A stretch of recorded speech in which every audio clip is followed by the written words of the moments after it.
উখিয়ার পালংখালী ইউনিয়নে 2025-26 অর্থ বছরে ভিজিডি চক্রের মহিলা উপকারভোগীদের মাঝে কার্ড বিতরণ কার্যক্রম শুরু হয়েছে। দরিদ্র পীড়িত নারীদের জীবনমান উন্নয়ন এবং খাদ্য নিরাপত্তা নিশ্চিত করার লক্ষ্যে সরকারের সামাজিক নিরাপত্তা কর্মসূচির আওতায় এই ভিজিডি কার্যক্রম পরিচালিত হচ্ছে।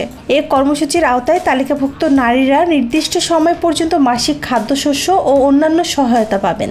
চেয়ারম্যান ও সদস্যগণ উপকারভোগীদের উপস্থিত থেকে সহায়তা গ্রহণ এবং সঠিকভাবে তা ব্যবহার করার আহ্বান জানান। এই চক্করের উপকারভোগী মহিলাদেরকে আমরা কার্ড দিচ্ছি।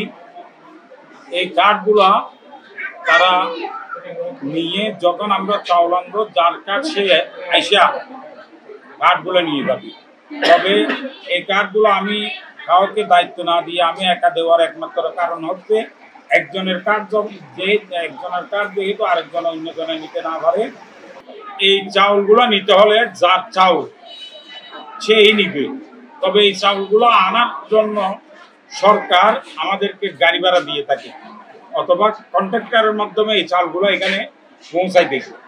তো এরপরও কিন্তু কিছু সুবিধাভোগী মানুষ, নিরহ যারা সরল মহিলা আছে, তাদের থেকে কিছু টাকা নিয়ে নেয়।